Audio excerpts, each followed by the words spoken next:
is a lot of wrestling fans don't fuck with hip hop. And don't fuck with mainstream hip hop at all. Or hip hop or R&B. Or R&B because all right. Let me give you the other side. Could you say that mainstream hip hop fucks with wrestling?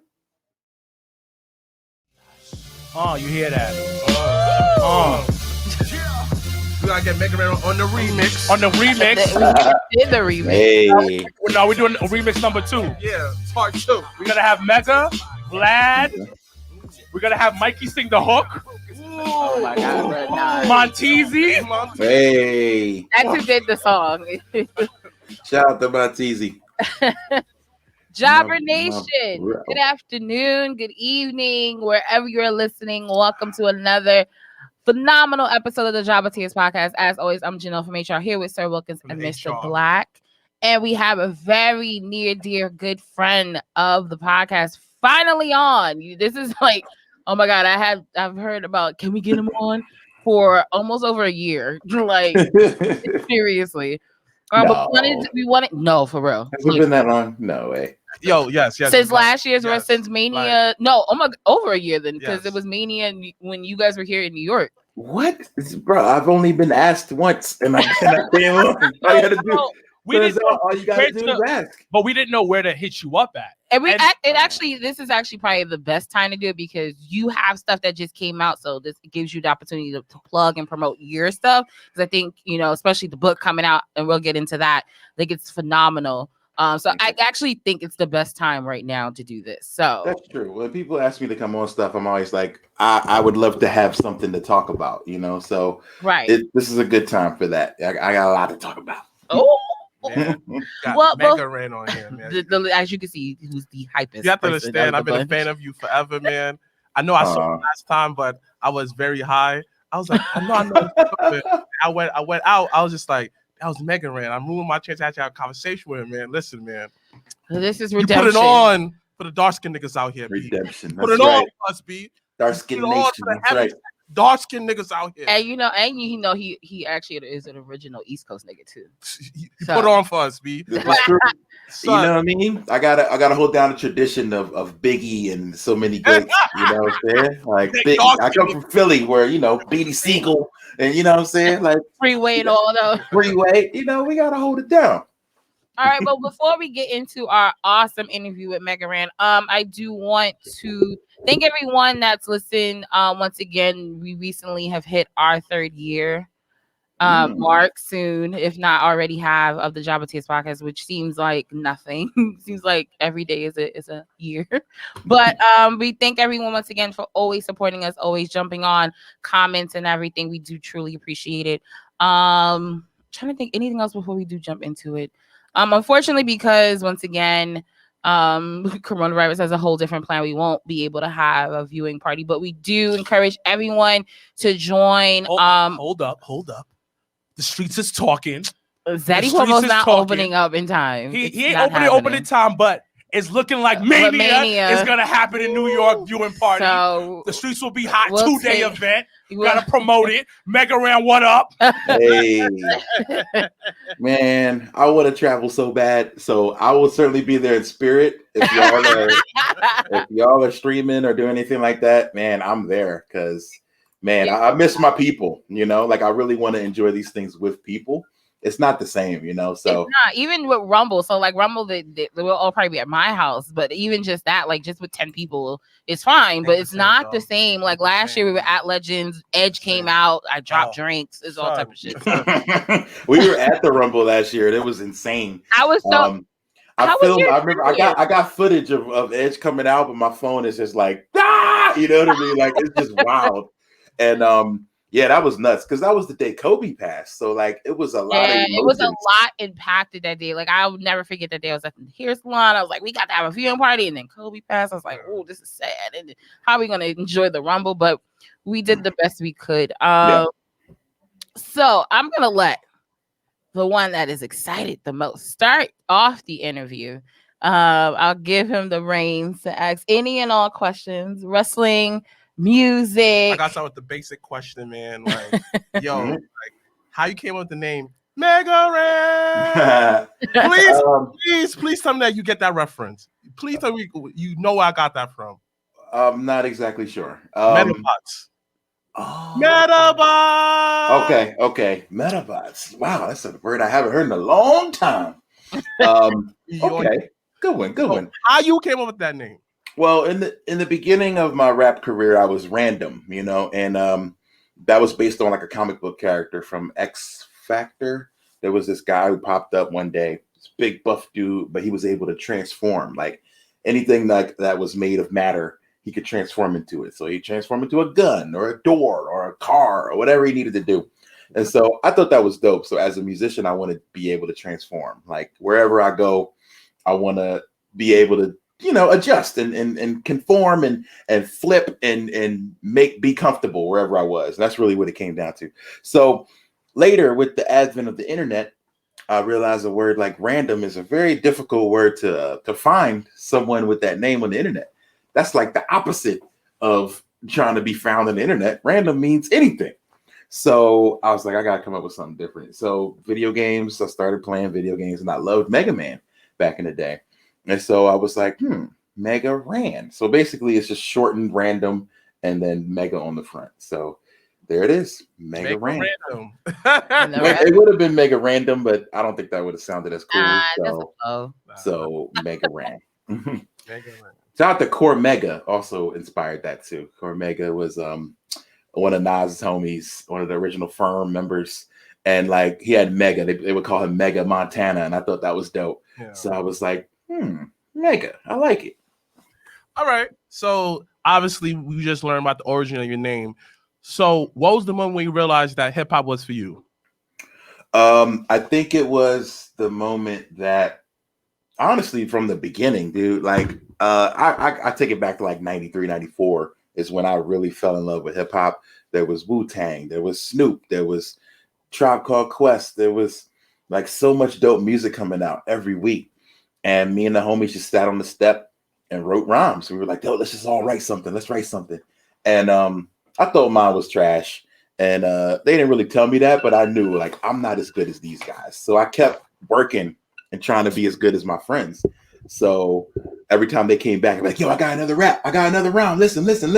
And they'd be like, all right, that's cool. So it was just mainly me trying to be as good as my homies because we're all like super nerds. So all intelligent and throwing in the 50-cent $2 words in the rhymes, so they were just killing it. And I was like, I gotta get better. I gotta get as good as them. And that's really what it was. I didn't think I'd be like doing this for a living, but I knew that hip hop would be a part of my life somehow, like even back then. One of the things that we talk about in the podcast a lot is that how rap music and wrestling coincide so well with each other. Yeah. And being an independent artist is very much like being an indie wrestler. Do you feel that they correlate very much so? Yeah, man. I've had many shows I've done where I've gotten the hot dog and the handshake for my efforts. You know what I'm saying? Man, I'll never forget. I was hanging out. This is gonna sound like a name drop, but it's not. I was in the Bay and we're doing a tour and Xavier Austin Creed hits me up like, yo, we're in town too. We're doing a show. Come through. Went to the show. And afterwards we went to this arcade bar and we're hanging out and he's got a couple friends with him. And one person was there was AJ Styles. And I was just talking to another like fan. And I was like, man, can you believe that some promoters they pay you based on the amount of people you bring to the show? Like, it's crazy. They won't pay you unless you have people come to see you. And AJ was like, you sure you're not talking about a wrestling promoter? And I was like, what? And he's like, yeah, that happened my whole life in the beginning. Like, you don't get $1 unless this is based on the number of people you bring personally to a show. And I was like, yo, like the game it's just shady all around, like the game of entertainment. And I think that's what made me get into like podcasting and writing about wrestling and writing rhymes about wrestling is that I saw that they were so familiar, like stand-up comedy, pro wrestling, and musicians. Like we are literally doing the same exact thing. And I think that's why there's so much overlap in fandom. You know what I mean? Like myself, that's Ron Funches. There's so many other people who have seen the crossover because it's so similar, man. Like at the end of the day, it's entertainment. there's some evil man at the top who decides if he pays you or don't want to pay you or tries to find a way not to pay you. And that's the game, really. So I'm used to it. So you've done something really great. Are you independent or are you signed? Just to make sure. I'm independent. I've signed a few like one-off deals here and there with labels, but I've never fully found what I wanted in that situation. So I think that nobody really understands what I do as well as I do. Okay. And I've realized that nobody can sell me better than I can sell me. So the reason why I'm sorry, but the reason why like I asked that is because you've built a brand being independent for the most part. Yeah. And can you kind of like dive into how you did it and how and what any tips you can give to, because I like, once again, I feel that independent rappers and musicians are very much like independent wrestlers. Mm-hmm. So can you dive in a little bit on how you built this brand to where it's at today? How did you feel? I think it's just building like moment by moment. It's brick by brick, you know, like every person you got to consider is a foundation. So you find your tribe, your people who believe in what you believe in, who love what you love, and you nurture that tribe, meaning you interact with them, you talk to them, you visit them, you have conversations. How's your wife? How's the kids? You know? So when I started off doing shows, there's 10 or 15 people there. But those 10 or 15 people I know by heart. I know their names. I know what they're into. And so it's brick by brick, man. And that's really how I've done it. I feel like I played the long game. You know, it took me, you know, I say I'm the 10-year overnight success, you know what I'm saying? Because it's taken me a long time to get comfortable. But now that I'm there, we're at a level that because it wasn't built by a machine or a company that could take it away, it's everlasting. You know what I'm saying? Like we're able to do weekly shows now on the internet without touring and still get the same amount of crowds and people that would pay to see us as would, you know, if we were going to do shows at clubs. So we're very fortunate, man, because I think independence is always the way to go because you'll have much more pride in what you've built and no one can take it away from you. So when I see independent wrestlers saying, I was just watching the Keith Lee doc and he was saying kind of the same thing, like, you start having these great matches, videos start going around, viral moments happen. And, you know, the word just gets up and up, further up the ladder, you know? And that's how it was for me with music. Like, it was like, oh, here's this dude who raps over Mega Man beats. Well, that's novel and cute and weird. You know what I mean? And then it was like, wait, that's actually kind of dope. You know what I mean? So then there's a whole different group of people who are like, wait, you can do this and not be corny. Okay. So then they start listening. So later, when I moved into wrestling, same thing. It's like, oh, this dude's rapping about wrestling, but it's actually kind of cool, you know? So I think brick by brick it's been the process for me, you know, 1 to 10 to 100 to 1,000 is like always maintaining humility, but also like just staying close and in touch with those people, building an email list, a text list. You know, when I drop something new, my core people, they have to know about it so that they can support it. So yeah, that's really what it is, man. It's nurturing the little bit of supporters you get, nurturing them, you know, like people are too cool to respond to Instagram posts and things like that. Like, no, not me. You know what I mean? Like if I follow you on Instagram, you know, I'm more than likely if I see something dope, I'm going to come in there and post something. And then people go like, oh my God, Mega Ran said something cool. Like, you know, and it's like, what? You know, I'm just a person and I'm happy for you, you know? So I think being a real person helps a lot with that. So Mega, I have a question, man. What's up? Yo, let you know. Ask a question, bro. Yeah, I was gonna say I kind of have a question. Go ahead. Okay. Well, you mentioned moments, and you mentioned like brick by brick. What is one moment that if I mention moment to you right now, what comes to your head in regards to the wrestling realm? Because I actually do want to know how actually you got into because when I met you, you guys were doing the thing with Bully Ray and ROH. Yeah.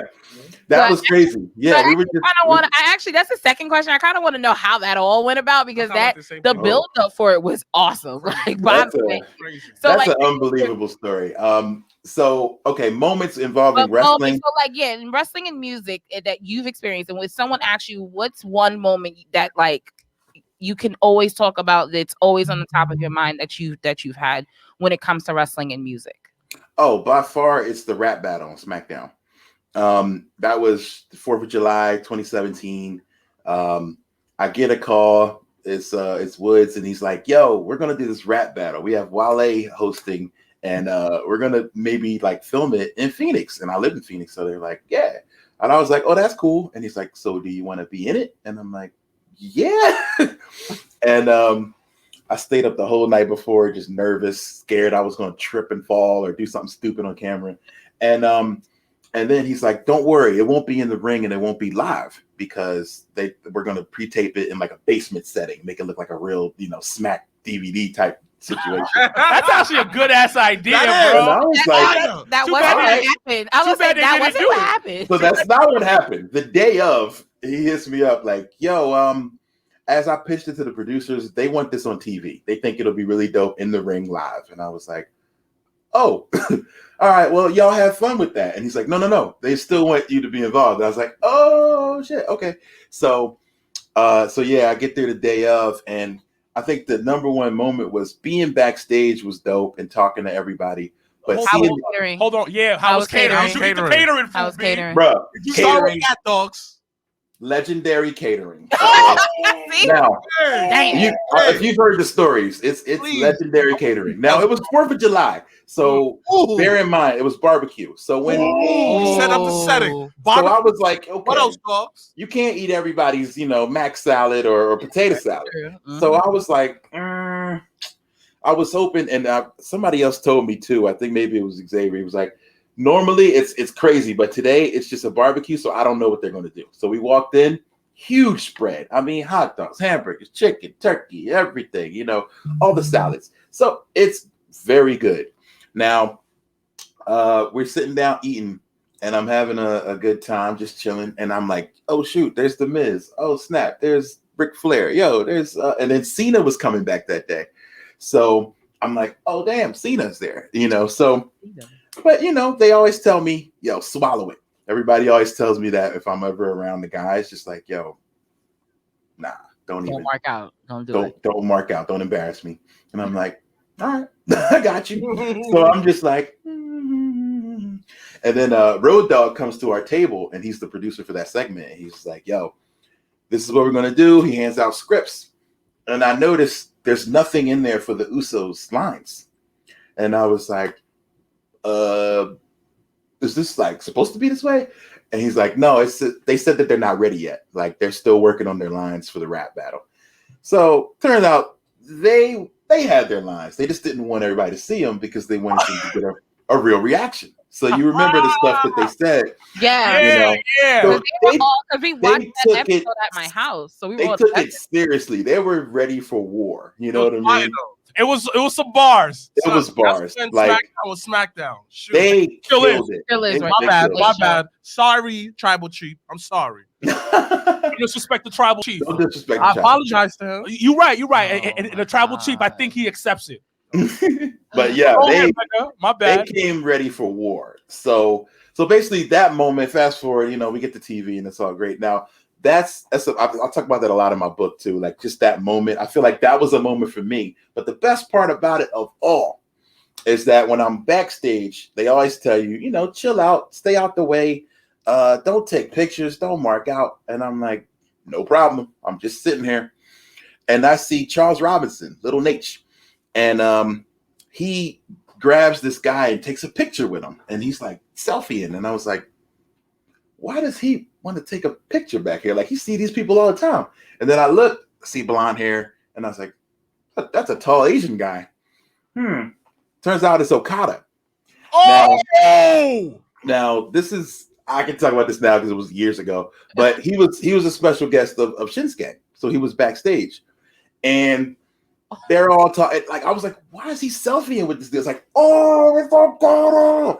And so I sneak and get a selfie with him. I was like, there's never going to be a time that I'm going to be in front of Okada again. Now that's a lie. That ended up being a lie. Turns out that was God, bro. That was God. I literally said this. I was like, there's never going to be a time I ever see Okada this close again, because you didn't think the G1 Supercar was going to happen. No, like, that is true. That was like a once in a lifetime. Yeah. So I was like, there's no chance he's ever going to be this close to me. So I just got to do it. So I took the selfie and I put it on Instagram. And I think that was the moment that I realized that I got to be careful with the stuff I say and the people I'm around, because then the dirt sheet started taking it and was like, oh, Okada was backstage, yo, and he said Okada was at Gorilla, he was shaking hands with everybody. Oh, why would Vince even allow this? Oh, like people just started going crazy, and I was like, did I do too much?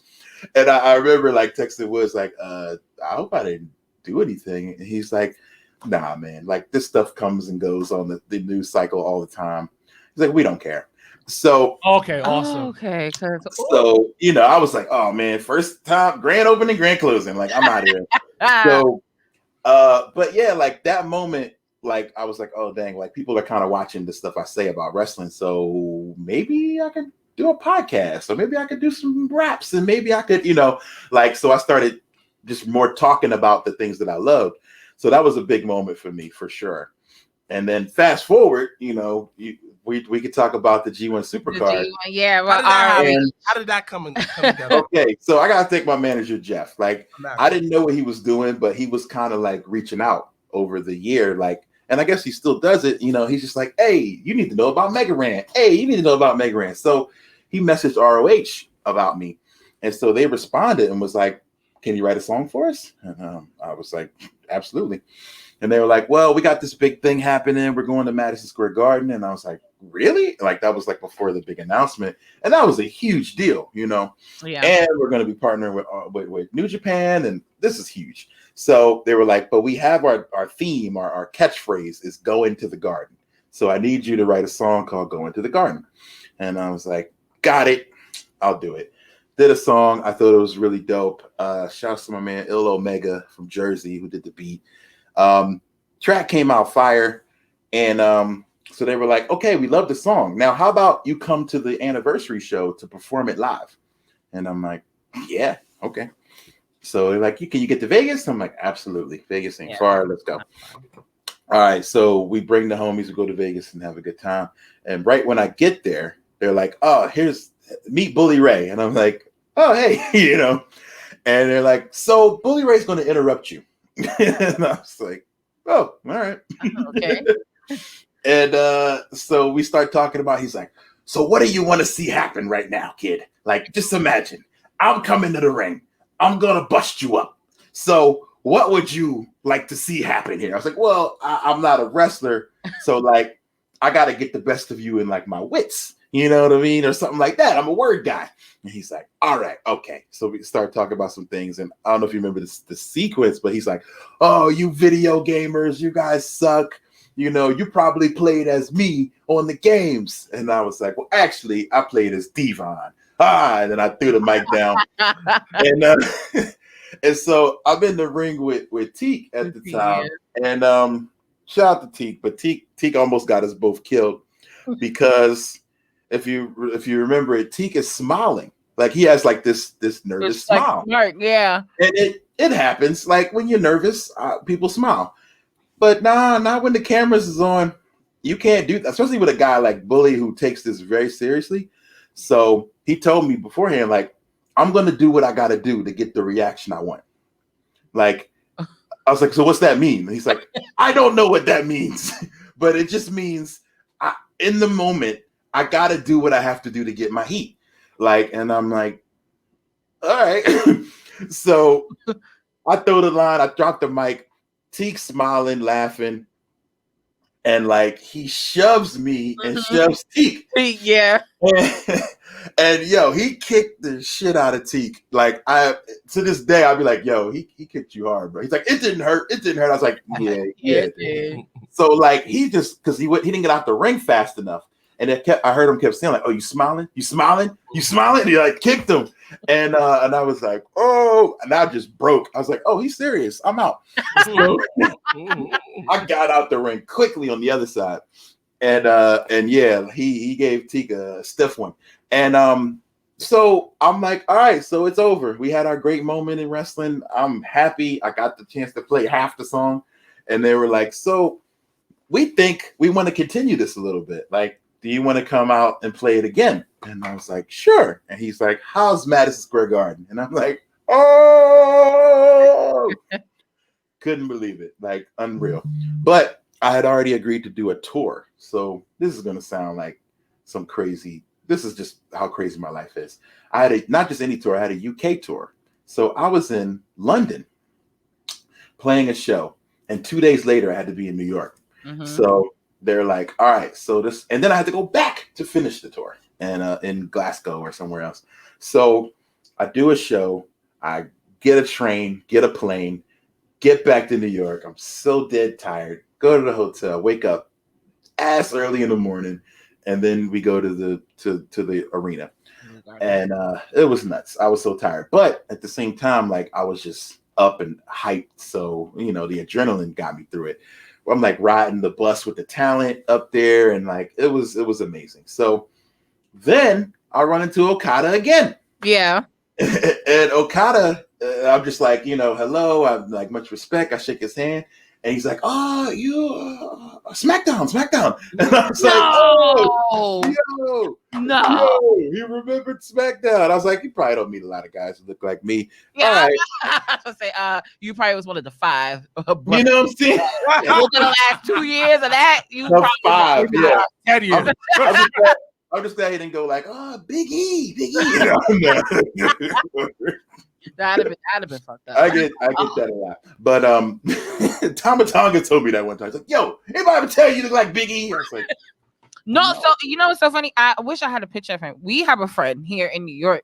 Shout out to Nicholas. He's always been day one of Jabba podcast. He looks like Big E. Like legit. He looks, but he's not big. But he's not big. He's small. oh, he's not big. But the same, just the whole face right Little here, Nick? and even the hairline to the T. He looks It's just like creepy. Big E's little brother. He does. I gotta see his picture, yo. Show me Okay, the picture. Lucas is gonna send it to you because it's really creepy. Like I didn't realize it. I forgot what pay-per-view it was. We were watching at Legends, and I kept sitting and I looked at Nick and I kept saying, "He look like somebody." And I said, "Oh!" And I told this one, I said, "Oh, he looks like Big E." Like, oh my god! I mean, like, they're both Jamaican, so it works. Yeah. but like to the hairline, to the T, like that's weird. Like That is weird. It was like, whoa. Wow. But so yeah, like Garden, which was okay. dope. So I did the song "Going to the Garden." We're trying to perform, and again, not a lot of pre-preparation. Like I get there, I'm sure they got a whole big card that they want to figure out, and I'm a very tiny part of this show. So I'm just sitting in the dressing room, just chilling, watching the show on TV. West Side Gun came by, so we're just chilling, having a good time. Have you done anything together? What's that? You and West Side Guns, have you done anything together? No. Why not? But we can talk Exactly. about that later. I'm sorry to interrupt. We have to make that happen. All right. No. On some real serious Like, shit, just for hip-hop. I'm a huge Griselda fan. Mm. And I know how much they love hip hop. And they're also, West Side Guns is very, well, before the COVID, he was very much a part of my school, my wrestling school. Okay. So, Hog, H-O-G. So, Yeah.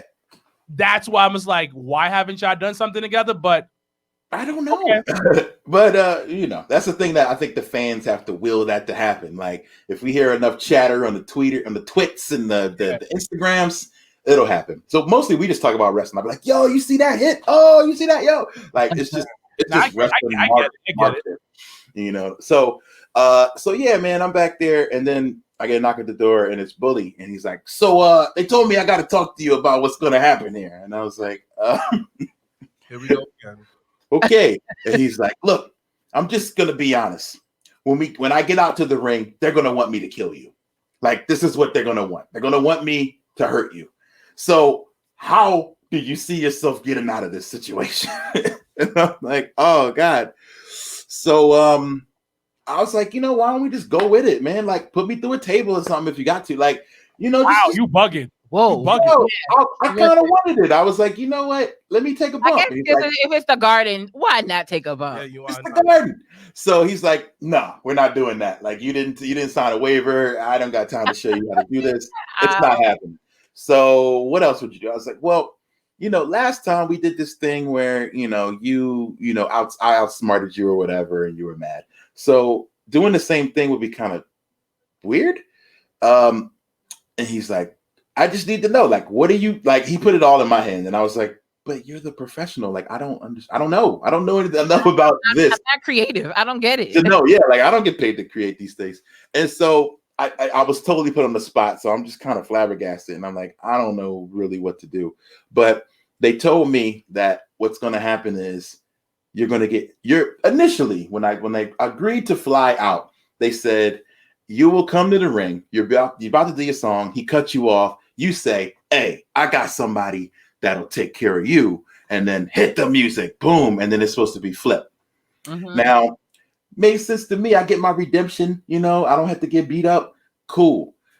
Turns out, I guess the internet found out about Flip before they were supposed to. Jeez. So they throw a monkey wrench and red herring, and he injures Flip before the match. Like Flip's laid out or whatever. So it's like, who's it going to be? Now, if you remember, somehow this match turned into like a 4-way hardcore match. Yeah, it ended up being way more than it needed to be. I was like, oh, word? Like, this is crazy. Like, I liked my old idea, but I think it was because the internet, leaked everything, and they didn't want to go with what because they didn't think it would be as big of a surprise if the internet knew. I think it still would have been a great pop to have Flip come out and do what he was going to do. At that time, he came out anyway. He did get the pop. I feel like Flip was over, and it was him coming back, and I thought it was a big deal.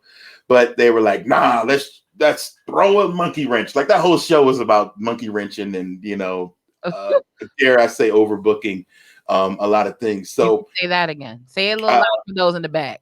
Well, but again, I don't write, I was just there to show up and do my thing. But I was like, I know you didn't fly me literally across the world to come and do the exact same thing we did in Vegas, which was me get cut off and then be out. And yeah, they kind of did. So, and but I got a moment to get in that ring, and I tell you, there is no feeling like 20,000 people booing and saying, I felt so bad for my man. Like, it was sitting there, and I was excited because I was like, "Oh my god, I know him!" It was so great. It was like literally simultaneously was booing. The best and worst moment of my life at the same time. So you know what's crazy? We did a viewing party, and at Legends.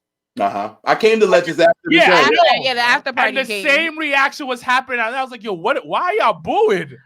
I was like, "Yo, how did he do a double? How did he do a double turn on this thing?"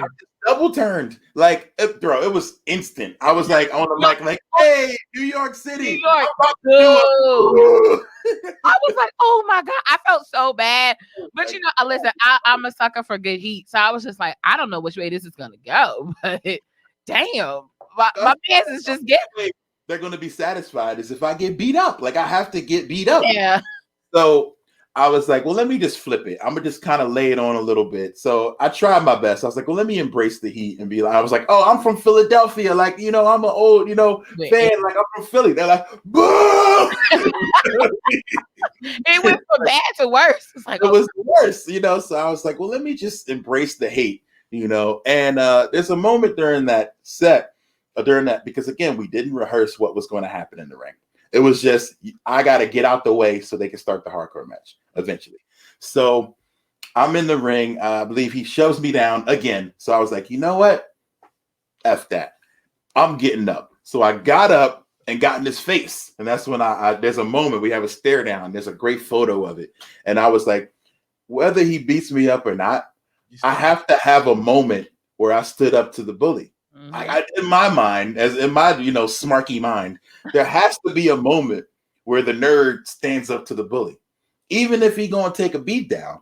So I was like, let me stand here, and we just stand there, and it's like the whole crowd's like, ooh, and like they're just swelling up. And I think I heard him under his breath be like, "Are you done?" And I was like, huh? And he was like, and like he shoves me into the corner. And I was like, all right, time to go. And I try to duck out. I'm no high caliber athlete, but I had to get out of there because he pulled the chain from around his neck. And I was like, oh Lord. Like, again, he told me I have to do what I have to do to get the reaction I need. And I don't know what that means. Like, I respect that about him to tell me that. He was very clear. It was like, yo, I'm going to do what I got to do. And when he took the chain off, I knew. I thought about Teak getting that kick. And I was like, this might be worse. I don't want to be it.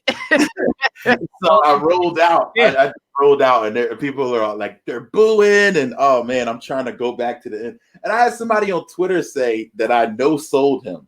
Now, I did not no-sell. Yeah, fully. that's a bit of a stretch. I didn't like, and again, with the adrenaline going, I look back at the video. I did get hit with the chain. I didn't even feel it at the time. I didn't realize it, but I got hit, and I rolled out the ring, and then kind of crawled away. So I don't know if I was supposed to friggin' lay out like an idiot when I knew they're about to be throwing tables and all kinds of things on this area that I'm in. So I'm like, I need to get out the way. A quick question, because you mentioned something that I have to ask you about. Okay. You were thrown into the wrestling universe for about 24 hours, maybe 48 hours. Mm-hmm. So that means you got full attacking by wrestling fans. Mm-hmm. And I will always say this: wrestling fans are top 2 worst fans in the world. How did you deal with that? Yeah. Because my Twitter mentions were on fire. And people were like, you suck, get out the ring, you're terrible, what are you doing here? And I remember when I showed up in Legends, I started getting more tweets. People were like, oh shit, the dude who got beat up is here at Legends at the bar. Oh shit. No way. No, you're lying. No, I'm dead serious. I got tweets from like people tagging me or just being like, yo, is that Mega Ran for the guy who just got beat up at G1 Supercard? He's here. Like, I definitely got tweets about that. Oh my God. It was crazy. But like at the end, I was just like, I'm so excited to be a part of this. And I know this universe. And here's a quick difference. Not saying, one's better or worse. But let's go back to the 2017 rap battle. Mm-hmm. Initially, when we all did the dress rehearsal of that, Wale was supposed to do a song. And Big E vetoed that. And he was like, no, they're not going to treat him very well. And Road Dogg was like, what do you mean? And he was like, you know what happens when non-wrestlers perform in the middle of a ring with people. They get booed. Like, why do we want to do that to Wale? Is what he said. And I was like, that makes sense. That makes right. Yeah. He's absolutely right. Now, compare and contrast to, yo, get out there and do a song. It'll be great. But it won't be. I get booed instantly. So, again, I knew, and I should have known that this is what was going to happen. And I would have been better prepared if I thought it through. Mm-hmm. Like, all right, I'm going to be the Pete Rose then. You know what I mean? Like, I'm going to just be an asshole and get the treatment anyway. You know what I'm saying? Yeah. So by the end of the show, when we all left the garden, there's a, talent exit at the back, and there's fans on both sides, like trying to get autographs and selfies. And when I come out, it starts all over again. Boo! And I was like, I got to embrace it. I was like, I hate this town anyway. All of y'all suck. I'm going back to Philly. And they're like, boo! So, Mega, quick question. Yo, the double turn is so real. Yeah, I was like, see what happens? Wrestling fans turn a good guy bad. See? That's what happened. This is the Bret Hart story all over again, man. But let me ask you, though. Do you think it's more because wrestling fans don't embrace hip-hop? No, they don't embrace non-wrestlers. They don't want non-talent in the ring. Mm-hmm. I wouldn't even put it on hip-hop. Like, I feel like they wouldn't. I don't know. I mean, am I wrong? Like, you guys have watched a ton of wrestling. No, I think you have a point, because especially in that setting for the ROH G1 Supercard situation, like, fans that were there to see wrestling. They were fans of New Japan in America for the very first time at the Garden. That's what they were focused on. For them to see a black man coming rapping in the ring and not doing no bumps and that flips and nothing, they looking at him like, who? It depends on the rapper. No, hold on. No. They did the same thing. They did the same thing to Wale when he did commentary. I forgot what 205 Live I was at, and Wale came in and did the commentary, and they booed him coming out. So hold on. Wait, hold on. Let me say this. It all depends on the rapper. Because Snoop Dogg always get love in the hip hop. I mean, in wrestling, they always show him love. For example, when Wycliffe, when my son Wycliffe John made that song with The Rock, It doesn't matter. They showing him mad love. But it all depends no, who the rapper associated with. No, I will push back on that. I will push back. And the reason why I said this to you, Mega, is because a lot of core wrestling fans outside of like us that look like us don't listen to hip hop. That's facts. So that's one. Number two, I'll give a great example of why a lot of wrestling fans are so ignorant. And I love my wrestling.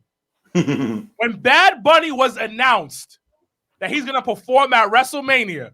No, Rumble. Rumble. I'm sorry, at Rumble. The entire Twitter page was like, "Who the fuck is this? Why is he at WrestleMania?" Exactly. You just proved my point. It depends on the rapper. Because I bet you if 50 said, "I'm going to WWE." No, it'll be the same thing. No, it won't. Yes, it 50? will. 50? No, I'm saying AKA Ferrari? No, because you like 50. We're from Queens, so we're gonna show love to 50. At the same time, what if it was Cardi? Cardi got love. Cardi show love. I think Cardi would get love. No, Cardi got shit too online. I saw that. But you know what? She did. She got a lot of hate too. The fake gatekeepers. But the people who know know her show the love. No, but just the fake gatekeepers. Just to end it real quick, because I want to hear more from Mega. Bad Bunny did songs for Ric Flair. Bad Bunny did a whole song with Booker T. Mega Ran has done songs all about wrestling. So they belong in the culture. The problem is a lot of wrestling fans don't fuck with hip hop and don't fuck with mainstream hip hop at all. Or hip hop or R&B. Or R&B because all right, give me let me give you the other side. Could you say that mainstream hip hop fucks with wrestling? Yes or no? Do you think so? No. Have you seen love from the hip hop community towards wrestling? On a large scale?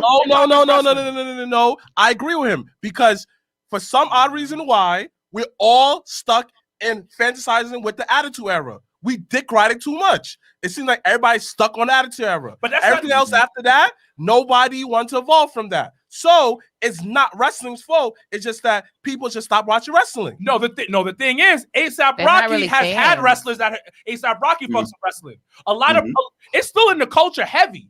It's just that we act brand new. My whole issue is, they advertise it how they did back in the day? Because wrestling hasn't jumped back into the hip hop too. That's not the question. The question is how back in the day you will see hip hop embracing wrestling. You see Method Man embracing wrestling. Hold on. Wait. I feel like that's still something today though. Let me get my shot off first. Let me say this. They don't embrace how they used to it. Now it's kind of like you have to talk to them and know it. They don't tweet about it like that. They don't.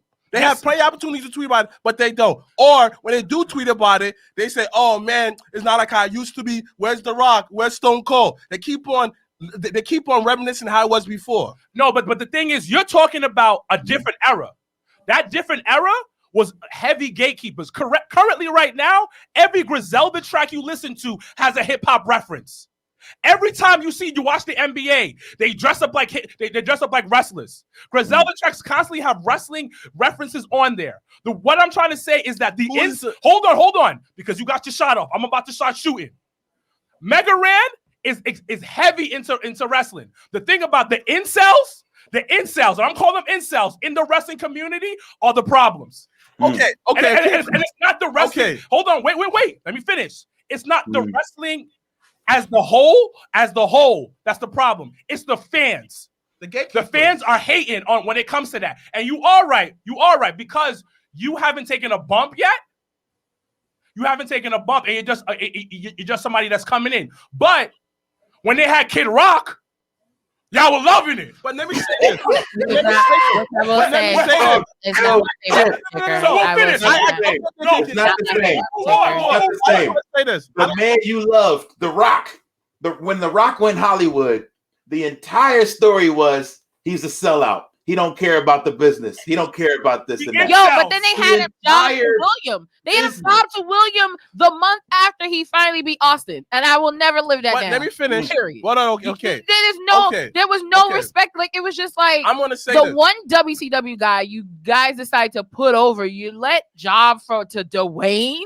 Like what? But okay, I'm gonna address that. I'm gonna address two things. The Rock understands the business of wrestling. why do you think that The Rock is so successful the way he is? Because The Rock is understand that it's a bigger picture out there. The Rock does not mind doing jobs at all. Never. Yeah, he's never minded the That's job. one. That's one. Two, yo, no offense to Mega Ran and Gazelle, they're not on the major hip hop right now. They're not the ones that always play on the radio like that. Nope. But who is? Nope. We're not doing that. But who is? But let me finish. But let me finish. But I'm asking who is though. Snoop. Who? Snoop. They love Snoop. Cardi B, there's mad people on it. But I bet you the difference is this. Hold on, Mega. Snoop is walking a fine line. I'm gonna say with this. Dibbit and Dabbit and AEW. I'm gonna say this. Which one will have more cultural impact? J. Cole talk about wrestling or Gazelle? J. Cole, because he's on the largest scale. So if J. Cole one day said, "Yo, my favorite wrestler is Kenny," who's Kenny Omega? I'm sorry. It's just like it's just different scale. Reason why that we know about West Side Guns wrestling them because we love hip hop. We breed hip hop. But before you disrespect them, it's Griselda. Stop calling them Gazelle. It's Griselda, first of all. My bad. Let's not disrespect the faction. My bad. You're right. My bad. Because what happened? What happened? Cardi B started talking about wrestling. The whole internet exploded. But the thing is, But that's just a low-key hot take. It's not something that's long-term. And I think sometimes that's always that's the issue that's too. Do not move the goalposts, dogs. That's my point. I'm not. I never said I disagree with what you said. First of all I'm saying is that it definitely depends on the person. Because once again, everyone at this table knows how representation matters. MGK got something. Machine Gun Kelly got love. And I will say, listen, and I will say, compression is this. No, and that's also another thing to the problem. Mega Red, did he get love? I didn't watch that one. Did MGK get love? MGK got love when he took a bump. They loved him. They loved him. What I'm trying to say is, we love you out here, Mega. But like, yo, honestly, you're not. No, I understand. I hate this. I hate this. If it would probably be even worse if I popped up on a WWE pay-per-view. You know what I mean? The people be like, "Who is this? Nobody." Blah, blah, blah. Like that's literally Bad Bunny. Bad Bunny has records that is sold all over the world. He's still shitting on him. Multiple platinum records in a year. And the entire, but the universe doesn't care. They only care about wrestlers. They're incels. They're incels, bro. Correct. Like if you're there for one thing, because I will never forget. It was WrestleMania in Dallas. It was AT&T Stadium. And this is before Chloe and Halle had really blew up. They did the national anthem, so I legit am the only one in the stands that's excited as fuck. I was like, oh my god, these good. I said, oh my god, my girls are singing the national anthem. Chloe and Halle, who's signed to Beyonce, they sung the national anthem, and no one gave a fuck but me. I was sitting there like, oh my god, black girls is here singing the national anthem at WrestleMania. Yes, because that used to be a thing when you had people of color being on a predominant stage. Look at Ray Charles when he did America the Beautiful. Look at Aretha Franklin that did America the Beautiful. All type of shit.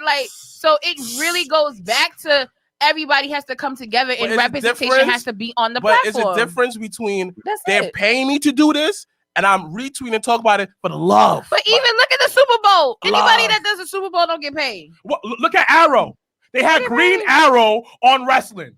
And y'all were cheering for him. Talk about y'all were cheering for him. Listen, he ain't this. He ain't this. But you know what? I'm gonna chill out. Matter of fact, that's like the artist. My fault, Mecca. It's just like let's go at it. Go at it.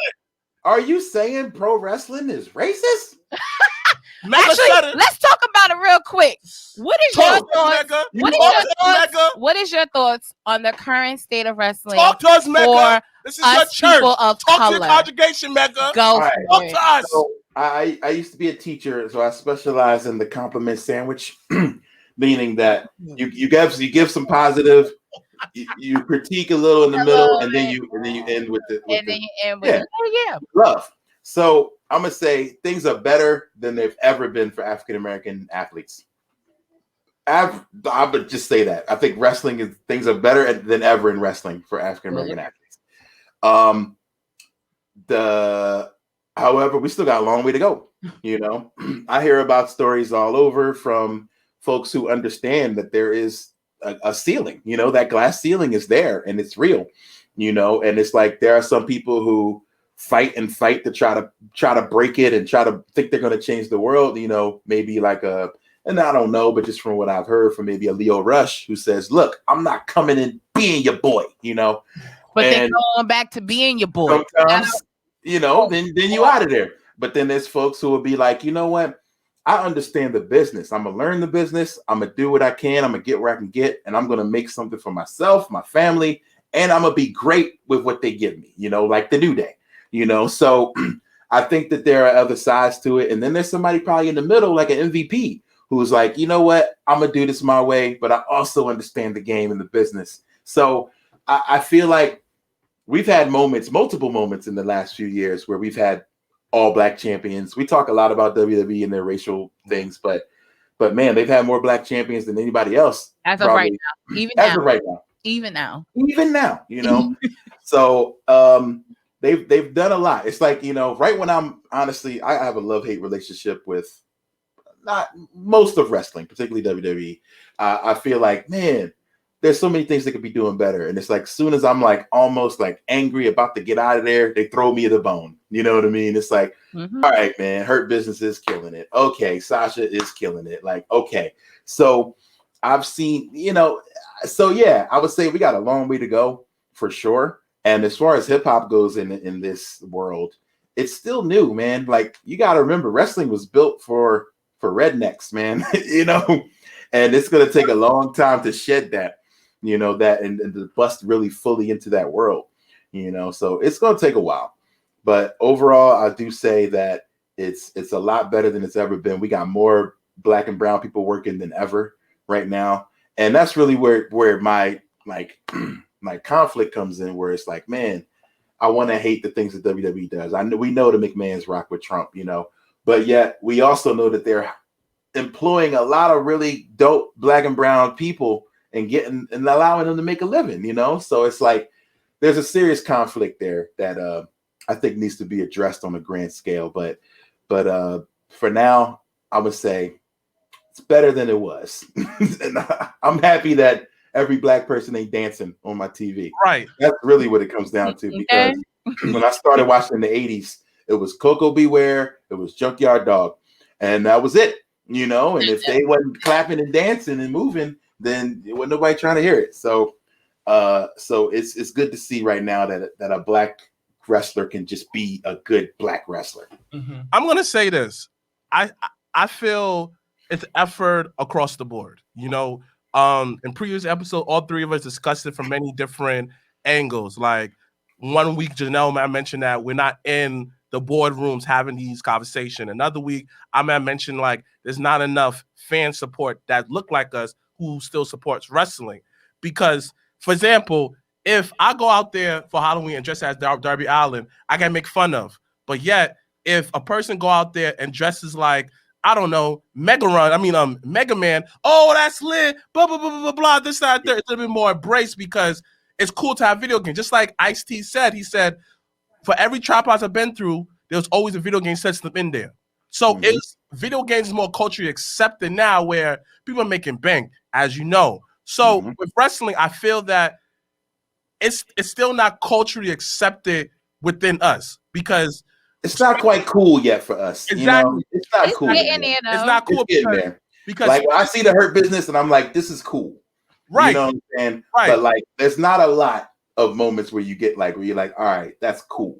There is it. And whereas as far as let's look at, you know, our Spanish brothers and sisters, they embrace it. You know, if you go to Spanish house, at least everybody's over there around the TV talking about wrestling. Lucha Underground, son, great idea, executed kind of poorly down the end. That's not the point. They had a strong Spanish audience. Yeah. The thing is about us black people, yo, if it's not something that not the cool, that make us kind of look silly a little bit, we're not going to do that.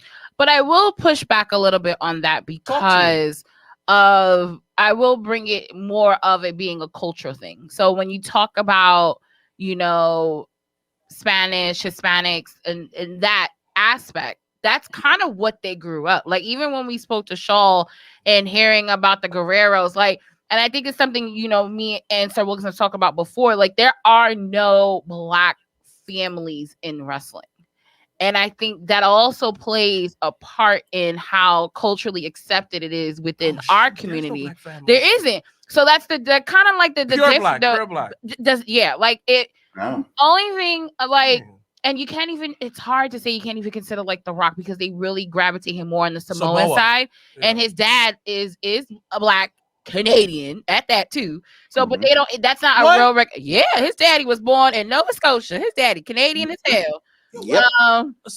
But it goes back to, I think it plays a huge part in it being culturally accepted because of the background and because of, you know, us looking back. Like you can name all like white families like the Von Erichs, you can Flairs, you can go and list those up. But and even in the Spanish side, the Guerreros, the La Parca, like you can keep going, the Mysterio, so like stuff like that. And it's just I think that plays a huge role in how it's culturally accepted. Devon like for is trying, us. though. But the thing is, I think one of the things is that we need to understand is that we didn't get a lot of opportunities. No, we didn't. One of the biggest things, and nepotism runs professional wrestling. We all understand. 100%. 100%.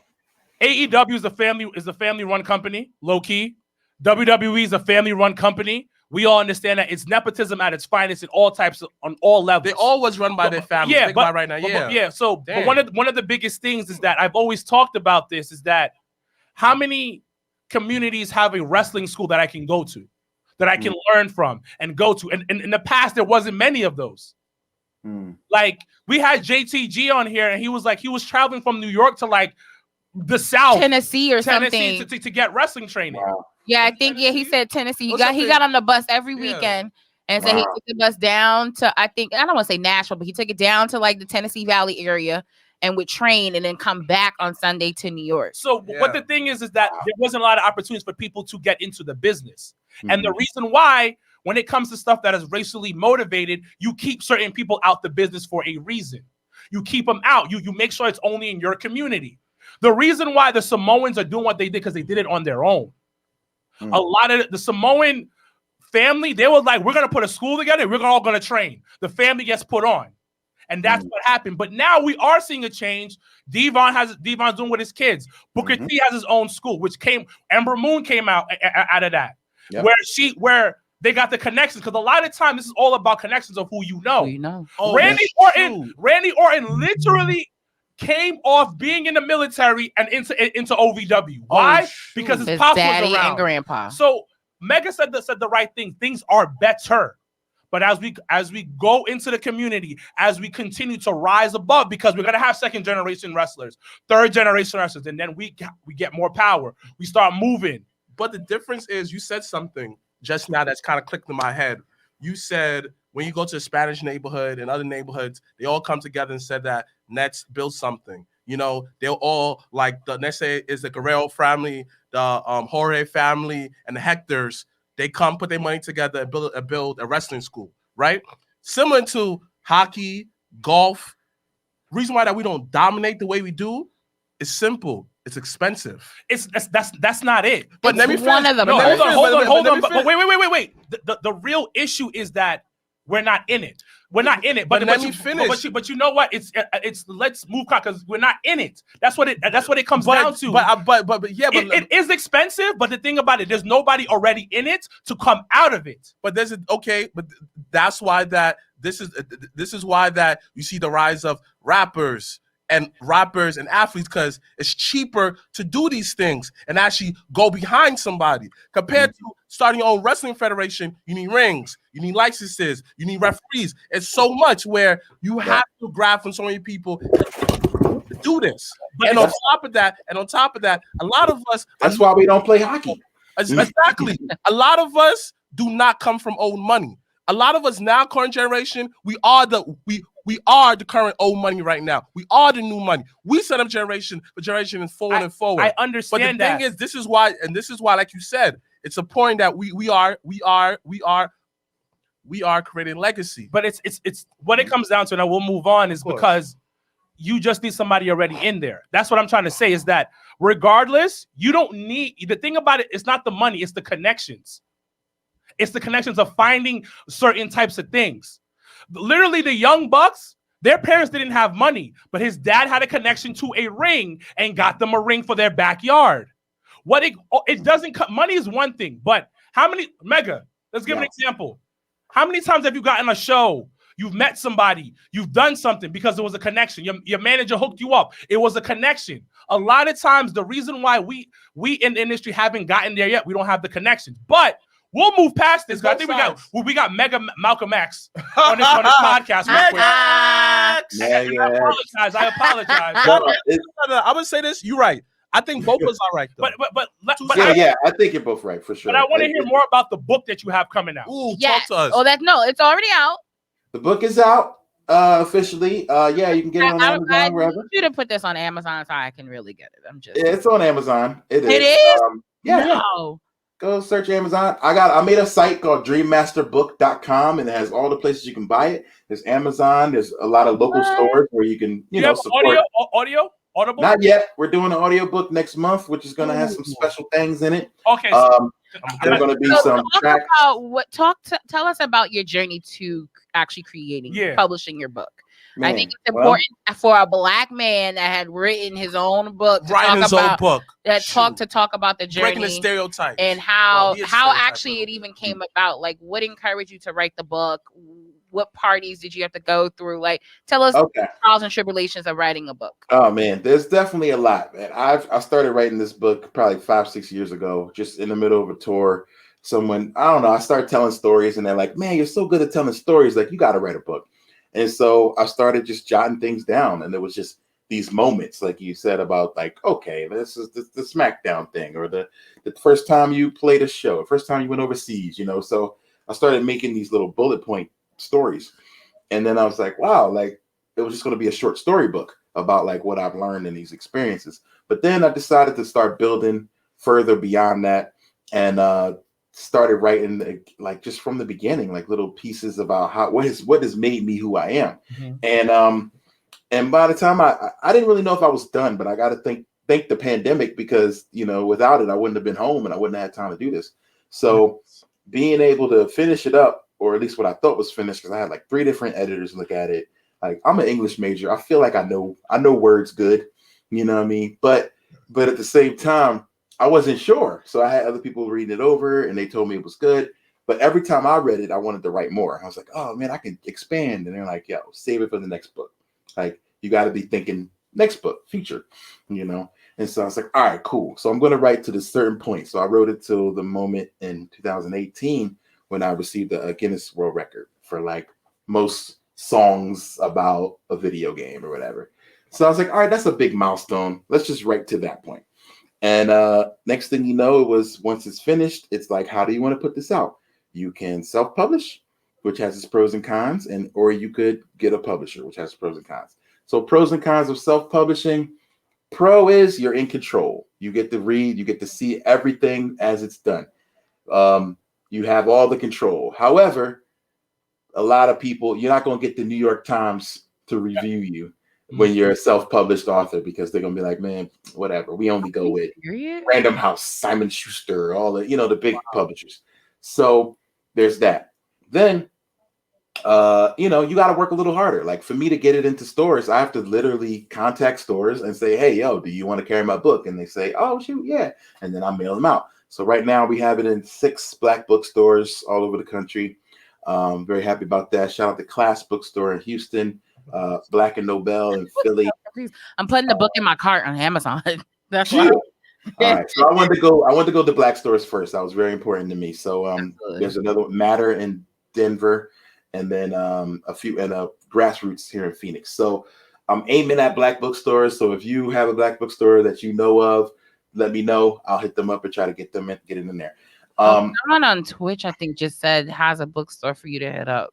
Oh, if anyone on the live feed that does have any connections or any suggestions for Megaran to place his book in a bookstore, you can either message him on Instagram, or you can DM us on Instagram at the Job of Tears Podcast, and we'll get that information to him. Once again, it's everyone helping everybody, like we in this together type of thing. So especially if you self-publish, like that's not easy at all. Quick breaking news. It's expensive. Quick breaking news. Drew McIntyre, The Miz, joined Shaquille O'Neal for Shaq Bowl on February 7th. Why? I don't know what this is. Yo, is Oh, Okay, I'm Shaq. very that's the fuckery. Like I just saw Shaq on AEW last night talking wild shit about right. Like, what are we doing? Businessman, Not a businessman. businessman. Not a Yeah. businessman. Shaq is Don't judge working, him. He's working the angles. I ain't mad at that. that is beyond me though. Like what? That's what you do. You get the back from everybody. The US does it. Get the bag. See that's where you're a person that has negotiating power coming to the table, because AEW couldn't tell him, "Hey, you can't mess with WWE." They couldn't tell Shaq that. Oh, absolutely. You know what I'm saying? Yeah, they couldn't say that. Wait, speaking about AEW, how was it doing the theme song for was it Revolution last year? All Out. Okay, I can't All remember Out. which one. Shout out to G No, to the it's rescue. Did that beat? He did that rhyme on the chorus. That song came out dope, and so that came about. We did it for the last two. They used the same song for the last two All Outs. Prior to that, how did that happen? I gotta think Kenny. Kenny, another gamer who was just like, we just talk about video games. Like, it's the same thing. Like, all these really cool people to other people, they just talk to me about games. Like, yo, how you pass this level on Zelda? Like Kenny would be like, yo, did you level up on Final Fantasy yet? Or, I'm talking to Westside Gun about, yo, did you see that bump? That was crazy, So I think people that are in those worlds enjoy being able to talk to somebody that's not being like, all right, so what were you thinking when you went into that match? Like, I ignore those texts. People like, yo, so what were you thinking when you wrote that song? It's like, is this an interview? Like, come on, man. So go to the appropriate channels to get an interview. That's right. Like, come on, man. Let's do this Instagram. You're like, so I was just wondering, what made you want to start making music? And I was like, yo, is this an interview? That's weird. Anyway, like that. So yeah, like it's a weird place to start. So anyway. What was I talking about? I don't know. Oh yeah, so Kenny hooked it up. I was like, yo, you think if I wrote a song, like you could pass it through the channels? And he was like, sure, man. And so that all started when he was still with New Japan. I did a song for the Golden Lovers, and they did their first Fighter Fest in Florida, and it was also in Daytona while a gaming event CEO was going on. Shout out to Jabali who runs that. So Jabali and Kenny were roommates for a long time in Orlando. So he was like, and he's like a huge Street Fighter champion. So I'm able to get him a song and whatever, and we just made it happen. And so since then we had a good relationship. And so I was like, I offer them, for the record, a song almost every pay-per-view. Now, sometimes they respond, sometimes they don't, but I always leave it out there because people be like, yo, you should work with him some more. Like, if I could say one thing, I think that I don't know if I should say this. Well, I think there's a lot of things that you can critique about AEW, but for me, music is a huge, huge part of the show for me, and they need work in the music department. There, I said it. There you go. Just got a job. I feel like I get a job. I feel like the music could be a little better, and I think WWE, the presentation and music is such a big part of the show. So I want I go to WrestleMania now. Still, yeah, I want them to take it that seriously. So anyway, so now, why don't you think they take it seriously? I think they do, but they're just hiring homies who aren't that talented. But isn't that the premise of the company? Is that they just hire their friends? Absolutely. Okay. But if your friend isn't super talented, you just hire them anyway because. I mean, listen, we talked about it's nepotism in a different type of way. It's all nepotism. Any show I've ever done has been because of a word from somebody else. Exactly. Any good opportunity. No, which is, listen, I'm always about, listen, that's the one thing I think for us, the three of us, is always being able to put on others. Like, even when, once this podcast, once we step away from this table, it's still real life. Like, we still got real life shit going on. So I think to have those type of relationships with people are important, and be able to put people on. And because anybody that actually comes on the show just is like, oh my God, this is such a great opportunity. We just sitting here like, we just want to talk wrestling. Like, I don't think right. I tell people all the time, I was like, I don't really think we talk crazy or say anything anyone else wouldn't say. Y'all ain't related. Who's not related? Yo, everybody thinks us three are related. No, they are. I'm not. I'm just the random in the middle. They are related as fuck. Like birth, like blood. Listen, you put, part of my language, I put my niggas on so we can be somewhere foreign that's the point. That's a bar. That's the point. Jay said it. Jay said it. Jay said that is a Jay bar. Yeah, man. Jay, man, I live by a lot of what Jay says, man. Like he says, like you ain't rich if your homies ain't rich. Woo. You know, and I'm like, that's facts. You know what I'm saying? Like, because if you're a millionaire, then you know, I'll judge you by how many millionaires you made. Right. You know, and it's like, wow. So I always do my best to put on the homies anytime I can do something. Like, so that's what it's always about for me. Like, I make beats. I can make beats. I mean, they're not super great, but I know I got dope producer homies. So I'm like, yo, Omega, what's up? Yo, Lynx Kinetic, what's up? Yo, G1, what's up? Like, I try my best to involve the homies because I know that I would have wanted that opportunity if I was coming up. If it was the roles were reversed. I mean, the world's most greatest example of you put on your own homies is you probably familiar with these guys on YouTube, RDC World 1. They do they're hilarious. Yes. They got like the best content on the internet. Right. That black dude, I've been watching him ever since that YouTube was like the Wild Wild West. He's been on it forever. He put on everybody. He is the Adam Sandler of YouTube. And that's what I like to call him. Wow. He really is great. Wow. No, my thing is this. How come like you haven't done nothing with them dogs? It's just y'all like go hand in hand. Like Peter Pan and Jelly. Man, I need to hit them up because they're hilarious. I love their stuff. I think it's just coming up with an idea. Like their stuff is just such relatable content. And that's really what it is. It's like, yo, anybody can understand exactly where they're coming from with these things. You know, I think the first one I saw was the Maury, like running training. When it's like, yo, the cameraman got to run to keep up with the girls when they find out the dude's not the father. Like just silly stuff like that. Like I love the way they think. I love their content. So that's how you go viral. And but like he really is. That's a good point because I fucks with Adam Sandler hard, strictly because he puts his mans on everything. Everything. Even to this day. Like I forgot which it was that. You know, Rob Schneider is going to pop up in every Adam Sandler movie. Okay, you can do it. You know what I'm saying? And like, the other black dude, I forgot his name. The black, it's like 4 of them that are always on an Adam Sandler project, and it's just that just exemplifies like, all right, I'm gonna put my mans on forever. Like that's gonna be that. But we are coming. We got some time. Let's talk some wrestling. Yeah, we're wrestling podcast. You like wrestling. I like wrestling. We all like wrestling. Why not? Let's talk before we get into Rumble. Of course, the mother of questions. Favorite wrestler of all time.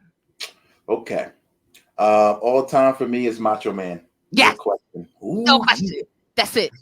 Macho is my guy. He's been my guy forever. So I was lucky enough to go to, I think it was WrestleMania, was it 5? Which one was the tournament where Savage and AC? In AC. I think it is so, 5 or 6. 5 or 6. I didn't get to go, but I went to the Spectrum in Philly where they had it on the big screen. And like just being a part of that moment was like, oh, I have to be a part of this as long as I can, you know. So I bought a Macho Man foam finger. You know what I mean? Like I'll never forget that. And so yeah, Macho Man is my guy like forever. I agree. So it's on. He's on my phone. I see him every day. Favorite wrestler currently, like right now, doesn't matter promotion, not biased. Someone that you can tune in. If you were to go on YouTube right now, I'd be like, yo, I want to watch a match of his or her. Oh man, you know, I think I really like watching Walter's matches. Okay. Now. Like, I never really thought about this. Like, people be like, "What's your favorite wrestler right now?" And I would have said somebody like Cesaro or Daniel Bryan. Okay. And those are great wrestlers, but I feel like if I'm gonna watch one match, like, because I just got finished watching Walter Dragunov, like that was some brutal shit. I don't know if y'all seen it. I haven't yet because I just hate that the NXT UK is just on a weird time. Like you gotta really sit and like watch it. Like you can't just background stuff. It's on YouTube. They did a watch along, and they have like Shawn Michaels watching it, and Drew McIntyre and Sheamus are watching it, and they cut to all of them as the match is happening. So it's pretty dope. So it's on YouTube. Okay. It's brutal. Oh my God, I love it. It's a straight old school. Like I love the old school bruiser matches where you like, damn, that hurt. Oh, that hurt. You know what I'm saying? Like, but that's Walter all day. Them dudes was hurting after that. So yeah, I love to watch a Walter match because I know he's really gonna lay it in, and like to get in the ring with him, like you got to know, like this dude's gonna tear you up, you know. So yeah, after that, I would say Cesaro. I really enjoy him. Okay. Gentlemen, any Rapper. questions about what happened? Favorite rappers. Oh, Top 5 favorite rappers. Come on, Janelle. How you forget all time. Okay, Yeah, all time. living or just all just general. Okay, so this changes a lot too, but I'm gonna say Rakim because nobody would rap the way they do if it wasn't for Rakim. Tupac because no one has ever captured emotion in rhymes the way he has ever. Jay-Z, most relatable content or conversational rap ever. Words to live by. Yep. For I'm gonna say Ice Cube, King of the West Coast, legendary classics, the mind behind NWA's rhymes. So yes, and 5. Ooh, this is tough. Okay, so Black Thought. I was waiting for a Philly person. I was like, when he's gonna say I can't get out of top 5 without I can actually go on a long tirade about why I think Will Smith is the greatest rapper of all time, above a top 5, but that may be a whole nother podcast. That's a totally if you I'm just saying, Will Smith was Drake before Drake. He gets it. Will Smith was Drake before Drake. Was Drake before Drake? I mean, that's the thing. Like, Will Smith got clowned, he got shunned, he got rejected by hip hop, and still achieved at a level higher than anybody in the game. It's just like wrestling. Like when he went Hollywood, it was like, oh, he weak. Who'd you say? You said who? Just like who? Just like, what did I say?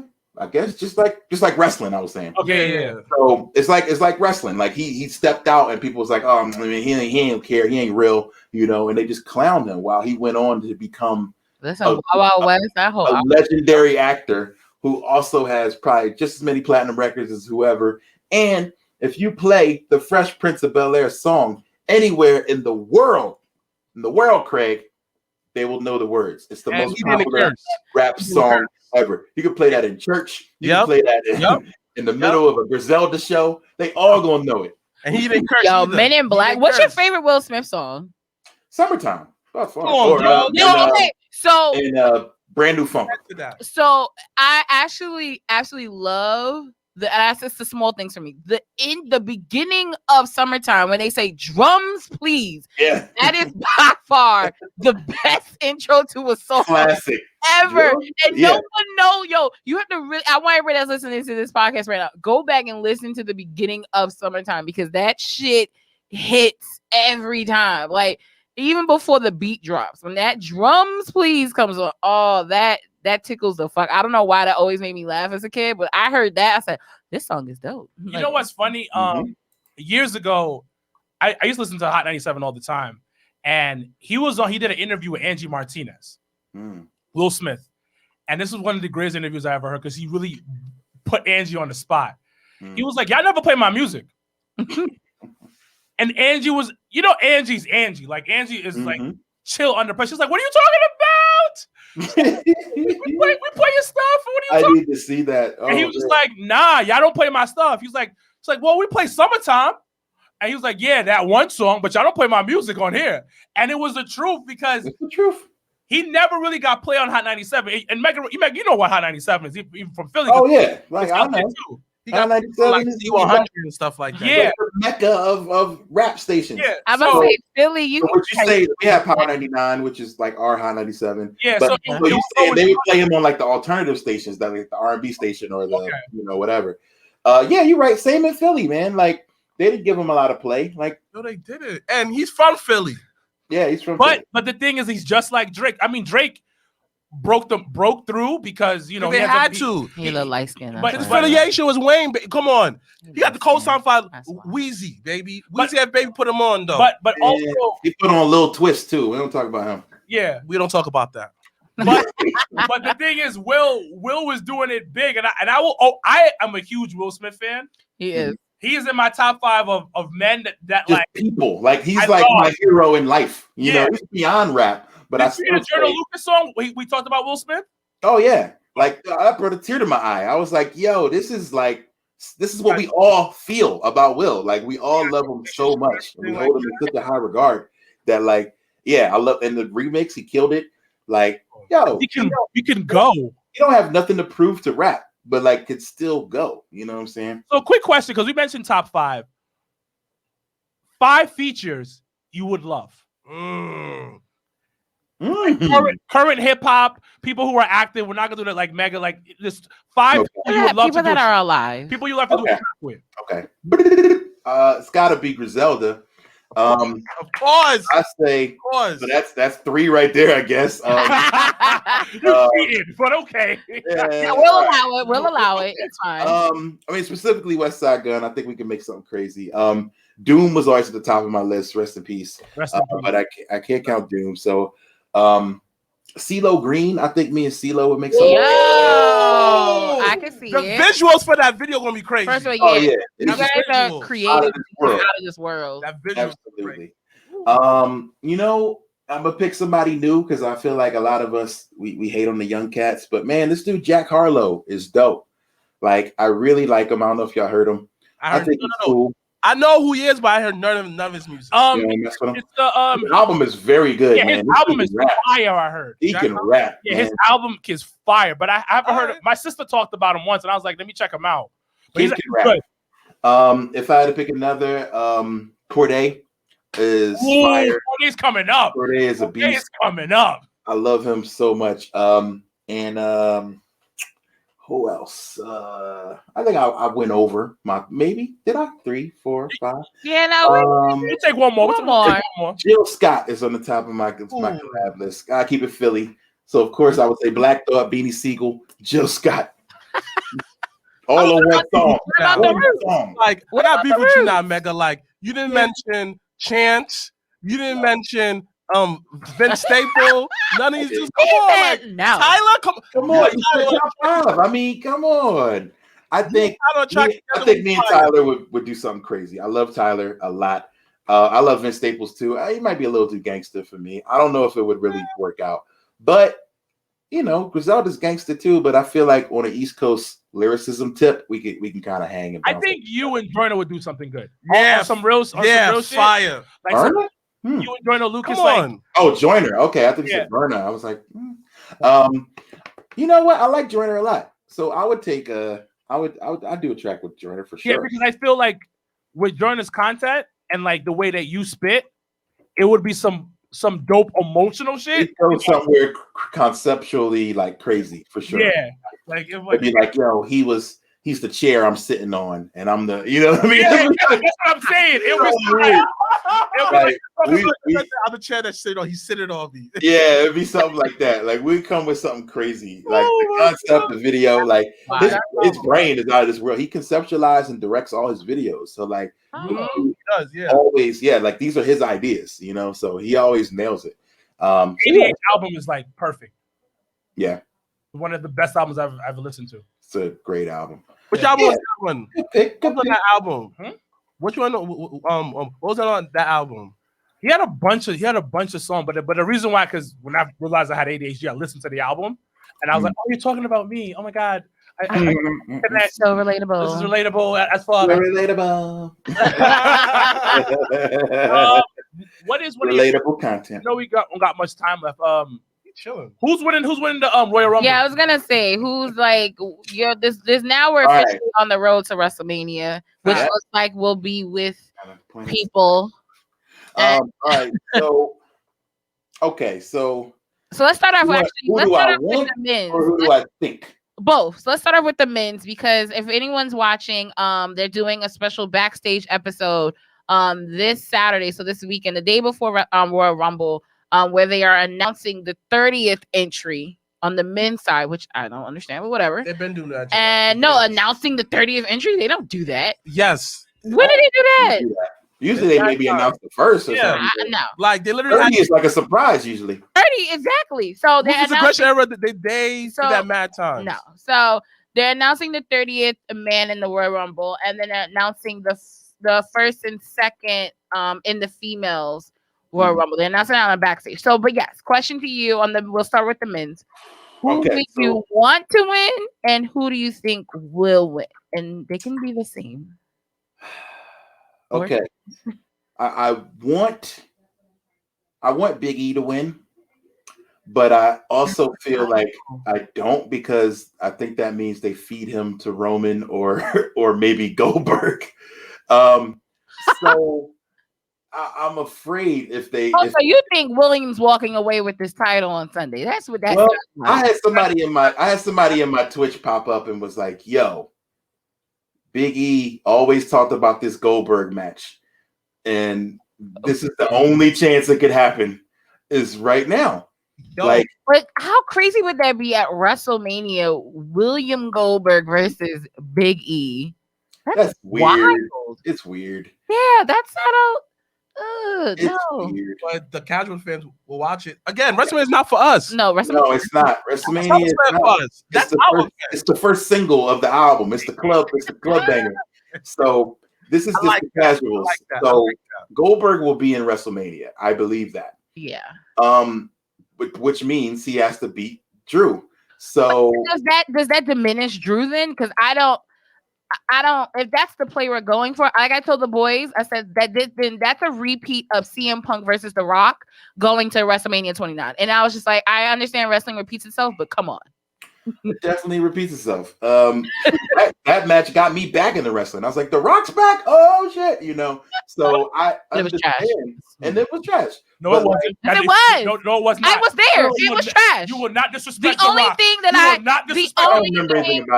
remember. The only thing, because I was physically there at MetLife, the only thing I physically remember is CM Punk versus The Undertaker. Because that was a bad WrestleMania though. Like that was a bad WrestleMania because CM Punk versus Undertaker was pretty trash. Should have went. And then also Triple H versus Brock, and I was just like, I forgot about that too. That's a trash WrestleMania, but don't disrespect The Rock versus. That was stupid, but I'm not disrespecting The Rock the person. I don't agree. You're disrespecting his legacy. I don't agree. We do not, because people keep that same energy when you talk about a part timer and niggas talk about Brock. And say it. Yo, it's the same shit with Rock, and you gotta keep you will not keep that same energy. You gotta keep the same energy. Dwayne or whoever. What you said? No. What you said? Go ahead, bro. Say what you said. Bro, if it's Dwayne, if it's Goldberg, whoever, like you gotta keep that energy. If you don't want no, bro, the second Goldberg shows up, the whole timeline is no, boo, boo. But if that was Dwayne, you'd be all for it. I am all for it. And you can't do that's not okay. It's not fair. It is okay. It's not fair. It's okay. Not okay. It's The Rock. Same energy. I agree with that same energy. I'm sorry. And that's my issue with Goldberg. It's like people will be like, you get some people will be like, yay, but it's just like, but if it was Brock coming in at number fucking 30, y'all niggas would be like, this is terrible. But here's the thing though. Even when Brock won Money in the Bank, people was like, boo. I was like, yo, this is the first of all, that was amazing. It was amazing to see Brock Lesnar climb a fucking ladder. That was amazing. You never thought you'd see Brock climb a ladder. Like that was great. Y'all really disrespecting my man's. I'm not listen as clear as I said. I'm not disrespecting Dwayne. We love The Rock. I like absolutely. I don't feel the love right However, now. But it's true. I'm not gonna sit here and be like when Dwayne and CM Punk, and I tell everybody that was the beginning of the end with CM Punk. When they had him jobbed to The Rock, everybody was like, "Yay, Rocky's at lighting WrestleMania." The end game of that didn't make sense. It was the money. No, The Rock it doesn't matter. It didn't make sense. The disrespect. But okay, back to Rumble. So you think Williams? All right. I think so Royal Rumble match. What I want to see, I want to see Daniel Bryan win. Okay. I think that would be great. I think we're owed this from way back in the day. Yeah, we're from the Rumble from Philly. Yep. I'll never forget that one. So we're owed a Daniel Bryan win. He's completely legit. No one will have a problem with him winning and going to Mania. And he can do either or. Like I would actually be okay with him either challenging Roman or challenging whoever's on Raw. Like actually, and if it was William Goldberg too, I wouldn't. Okay. I think if Daniel Bryan can't have a bad match. He's not able to have a bad match. No. So it's going to be fire no matter what. So I think that's the best win. But part of me wouldn't be mad if Big E made that jump. I mean, it would seem like kind of out of nowhere at this point. I think he's still the IC champ, right? Yes. So maybe it wouldn't happen. But I think this is probably the best place for him right now to do some mid-card stuff and like become a star, and then later we can see that. But I would love to see it. I feel like, Bill ain't got too many left. And so this would be the chance if y'all really want to. It would almost be like a meme main event, though, to do that. You know what I'm saying? It's like, let's just feed the internet. They want to see this, And I don't know if they would do that. But those are my picks. I think for the women. So wait, before you go to the women's surprise entry, who would you think would pop up? So Edge doesn't count as a surprise this year, right? He announced himself. He's already announced. Good point. Yeah. If you got 2 nights, WrestleMania event, you could do a main event. Yep, yes you can. Smug's got a good point. If you're doing a 2-night, you could have one just be a joke show main event, which could be Big E and Goldberg one night. I don't know. Surprise entrant. If you smell, no. Yo, bro, the internet would break in half. Yo, like that would end the internet if The Rock showed up at number 29. Hold on. All you gotta do is come up. Right now. Wait. Wait. We need to talk. We need to have this conversation. Ladies and gentlemen. Because y'all were disrespecting him 2 seconds ago, and now you're talking about him coming back. I did not say that. I'm done with you. Bro, I'm done with you. We love The Rock. We love Dwayne. No, but I will say, though, the shock value in that, because I tell people, listen, I've said this even a year and a half ago. I said the only real way to cement Roman Reigns' legacy is for Rock and Roman to happen. I've been saying it for the past year and a half, 2 years. It's gonna happen. So in order to do that, means obviously he has to beat The Rock. He has to beat him. He has to beat The Rock. Yeah. So, but The Rock being a surprise, I couldn't fuck. No, that would throw everybody off. You're like, what are y'all doing? Yeah, I have to throw the remote at that one. I'm like, you gonna throw the remote, guys. All right. So if Edge is not a surprise, then I think, I guess even the NXT person wouldn't be a surprise. So it could. Gosh, I don't know. Brock. Thank you. I think we're getting Brock, and I hope this leads to Brock versus Bobby at Mania. I think what they're going to end up doing is having Bobby drop this title, dropping the U.S. title between now and then working their way into figuring out. But for that to happen, Bobby may have to win the Rumble. Yeah, that would be weird. But the thing is, I see Brock winning the title. But no. But yeah, I do forget Elimination Chamber is coming up. And what's the best way to make Bobby look dominant? Like he now dominate the chamber. And now, like, they could, because either way, they're working some way of they wanting to do either a triple threat or something in the mixture of it's elimination Brock chamber. and Bobby. I think that them, so. If you really want to, like, again, these are the 2 equalizers. I realized back in the day it was No Way Out. Now it's elimination chamber. Yeah. Elimination chamber. If you want Bobby to look strong and show off his skills, which he has him looking strong, you want to send him off the edge. You put different competitors in there. And just like back in the day when he won the ECW, Bobby Lashley. Somebody asked. Bobby Lashley. And just like how that they how he won the Elimination Chamber for ECW when he was young Bobby. Now he's Bobby Lashley. He became a man. He grew into his name. Imagine the dominance. Yo, when MVP was calling him Robert. No, but the thing is, Robert on Monday, that threw me for a loop. Like, I don't want to look. Evolution. Robert Lashley. You said Roberto. I was like, yeah. I'll be real though. I don't want Bobby Lashley to win the Rumble. I want Bobby Lashley to go Elimination Chamber and dominate. But and the thing bring is, back the walking Armageddon. He doesn't need to. He doesn't. The thing is, you gotta remind niggas. But you gotta show niggas that I'm ready for Brock. But you gotta show niggas. Yeah, he has to assert his dominance. But he can do that in the Rumble. He can throw out 10 people. But the thing is, true. But it's more dominant in the cage because he come from that background. Dog. He just likes cages. We don't to put the title on Brock for Bobby and Lashley to go up against each other. No, you're right, my nigga. No, you don't. I think a non-title match is fine. Because how awkward would it be, Bobby Lashley versus Brock for the U.S. title? It can't be U.S. title, but non-title. I'm for it. They knock heads in the Rumble, and now we got a match. Yeah, because at the end of the day, it's already written. Yes, no, it's already written. And the thing is also, who said it? Smugs said it. It's 2 nights for WrestleMania now. So now that you have 2 nights, you can put up these 5-card mega matches. Mega that's what they kind of did for Mania this year. That didn't have any fans. Like you tuned into both nights. Yeah, and that's what I think. Brock is great. Brock is such a fucking attraction.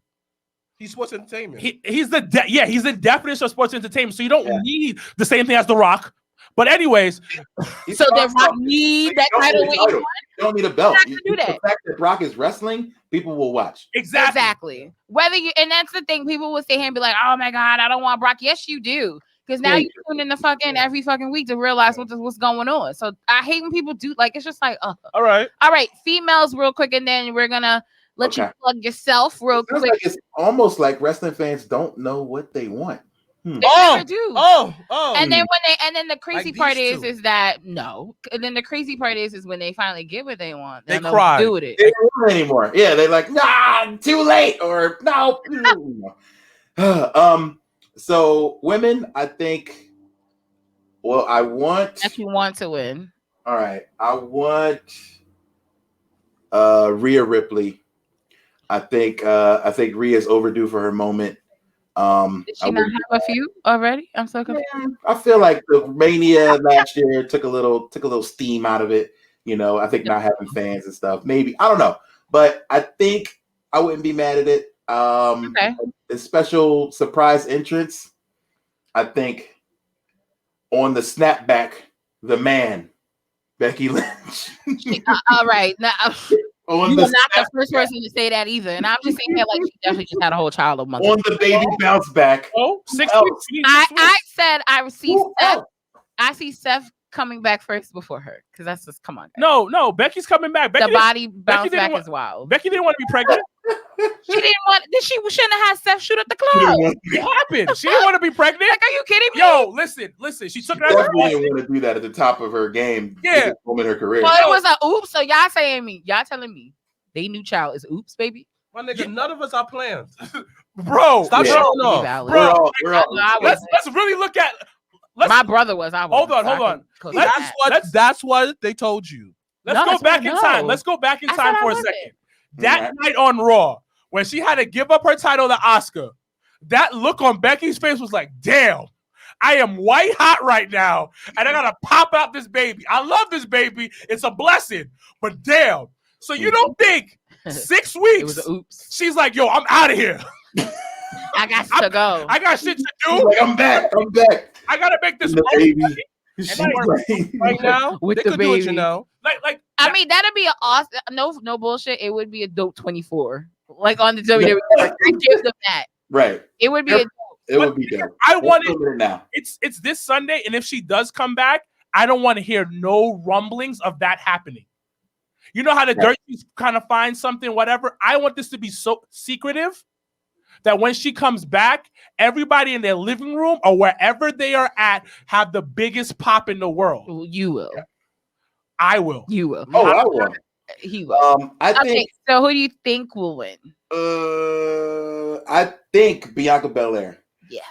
That's the only thing that makes sense to me. Bianca has to dominate this Rumble and win. Like, what's even believable? Like, with her being eliminated, like, what's believable at this point? Yo, I would be sick if fucking Bailey eliminates her and then everybody like it's like, are y'all serious right now? Right. Like, I'll be so mad. Like, I might just turn off the whole thing if that happens. Yeah. Like, she just pulled down the rope, like, look, oh, she's gone. You're like, what? But it's been written, though. Like, if you look at history in general, when it comes to WWE, you get a Royal Rumble pop on the first time you do it. You have your great Royal Rumble moment. You don't initially win. And then Survivor Series, for 9 out of 10 people, is their coming out party. And one of the things I said is when she was the last person in the ring for Survivors until Lana won. Mm-hmm. So she has to win the Rumble. Like Mega said, it's been written. It's like the video game. It's been written out. It feels like we're just tuning in to see the results. I would be shocked if that doesn't happen. Like, right. But I thought you were going to say like they've written it the opposite way a lot too, where like the person who always bests you and one ups you gets one up, at the pay-per-view. You know what I'm saying? That's usually what it is. Like she's been showing up Bailey, so now Bailey gets her at the pay-per-view, Right. and because that's the only thing I can see. I always tell people look out for when the network drops like documentaries and stuff, because that's always a telltale in regards to how on they are on someone. But look. All y'all have great points about Bianca Belair, but she wins. I didn't go to Oscar her and lose at WrestleMania. A waste. No, because then you get Sasha Banks versus Bianca Belair. But my thing is this way: is she gonna win? Because at the end of the day, that's the waste. That's a waste. Like she wins. It's not so much a waste. You know what? Let me finish. Now she wins, and then she go to WrestleMania. Then it's wasted. What happens every time people lose WrestleMania? They go down the card. So the example I use, the example I can think of is it wasn't a complete waste, and at the time I thought it was when Shinsuke won the Rumble, and then faced AJ and lost. Mm-hmm. But it gave the opportunity for Shinsuke to turn heel. What they did with that? Which was what everybody was surprised about. But what they did with it? I mean, they made him tag champion. Him and Cesaro. Did he ever taste that championship again? I mean, he eventually will. Hold on, because we gotta go soon. He will. We are using Shinsuke Nakamura as an example. Wait, fine, Jericho then. Wait. No, that's a fair example. Don't disrespect Shinsuke. No. The hype behind Shinsuke was Bianca Belair levels. Let me finish. Okay. Shinsuke is chilling.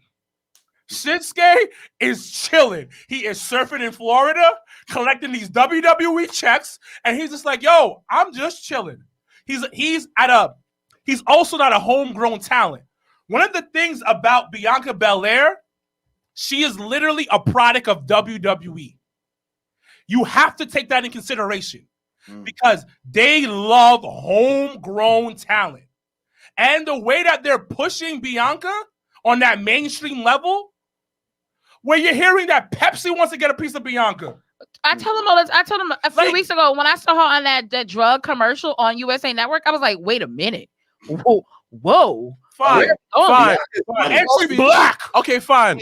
Kofi, it's homegrown talent. He won the championship. He had an okay run. He lost it. He never sniffed the WWE championship again. I don't want that to happen either. Wait, hold on. He won't never. No, let's not totally discount Kofi's run. Thank you. No, I'm not talking. No. His run was okay. He beat the top talent he had, and what was it, like 6 months? Okay. Name it was, one. It was, No. Fine. It was 6 months. It was 6 months. Longer than everybody thought. Fine. It was 6 months. Name one Kofi match that he had that was fire during his reign. Him and Ziggler, the way he won off of Ziggler. Him and Joe was crazy. Who else? Randy was crazy. Randall. I gotta disagree with y'all. Okay, him versus Dolph. That was not one of their best matches. Him versus Dolph. Let me finish. Him versus Dolph for the U.S. Championship and IC Championship was a better match. That's one. I'm going back with old school Dolph and old school Dolph. But I'm talking about how that it had better. They had better matches, right? Let's talk about what was it, like 4 years ago, where Dolph was the last man standing at a Survivor Series, and everybody just knew Dolph was ready to take off. He didn't do a thing. So last man standing doesn't always mean you won the way. The thing is, Dolph has had title reigns. Ziggy won the title the night after WrestleMania. You're not. But how? Okay, that reign. Did it matter? Vince. Did it matter? Did it? Was it impactful? Vince lost trust in him because of the whole concussions thing. And what happened after that? What happened? Wait, time out. Are we gonna go here? So listen. Before I know, Mega. No, you took it there and talking about his runs were not great. Now with Ziggler, the reason why is that at the end of the day, if you can't come to work, I can't use you. Because when you have the title, you're the face of the company. So if you're getting concussions, you know what? We got to move to the side. Now, Kofi, because you're disrespecting my man Kofi. You was the same one that said on the first season that Kofi will never be WWE champion. And I was riding for Kofi ever since day one. So don't ever say that. Now you're changing your energy. Now you're changing your energy. Hold on. Because I'm not saying that. Let me no, cook. The example was this. The example was this. Yes, they winning. But my thing was this: he had an okay run in my eyes, and then after he lost, you know what? After he lost, what happened? He never sniffed he wasn't even no qualifying match for no damn WWE championship. They did that man wrong after that. Come on, wrong. I did him wrong. Okay, he's a legend. We're gonna listen. We're gonna agree to disagree because we gotta go. All right, but Megaran. Yes. Please plug every and anything you want the fans, the viewers to know about you. If you have any upcoming things going on, the floor is yours. Thank you so much. Immediate next is this Saturday. We have a concert, 4-Eyed Horsemen, myself, MC Lars, in front of a lot. K-Boy Jones, Schaefer the Dark Lord. We do a live concert every month. So that'll be happening on live stream. So you can get tickets at they're on my website or anywhere on my Twitter. Let's see, my book, dreammasterbook.com. You can go grab it. Paperback, hardback, some signed ones are around. Try if you can to support an independent bookstore. If not, Amazon, free shipping. Grab it. It's in my cart. Nice. Thank you. Let me know what you think of it when you get it. I will.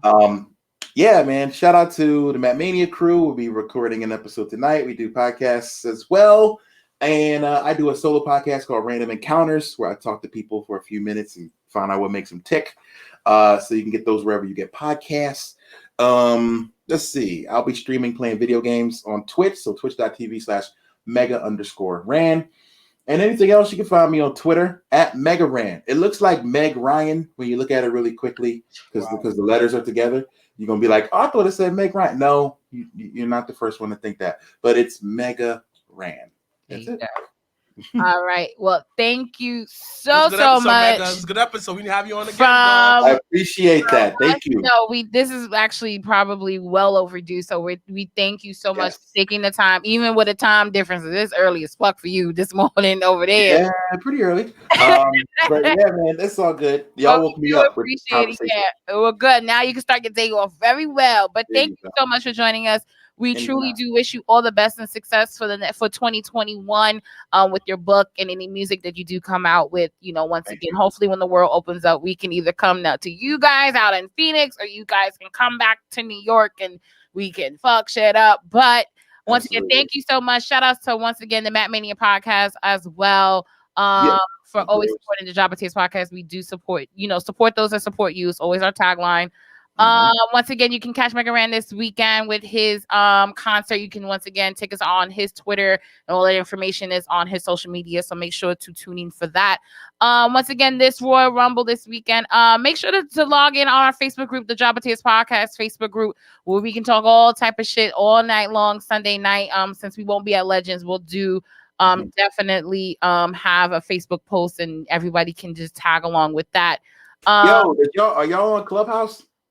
Yeah. No, y'all should start a group, a Jobber Tears room or whatever, and maybe I don't know. We're gonna do it for that. I've seen a few people do watch-alongs of shows in Clubhouse rooms. Oh, okay. So maybe try that. Because Clubhouse, I get overstimulated fast. I was like, this is another thing I gotta sign up for. Jesus, it's a lot. Anyway, So, but as always, I'm Janelle from HR here with Sir Wilkins and Mr. Black. Once again, thank you, Megaran, for joining us on this Royal Rumble weekend edition of the Jabba Tears podcast. # Black Excellence. # We Are Out. Peace. I was over, got the hands in motion. If you go with rolling, no need to focus. Traveling states and over oceans. You gotta wait till your coast chosen. Trying to have lines outside the show like Harry Potter releases at Barnes & Noble.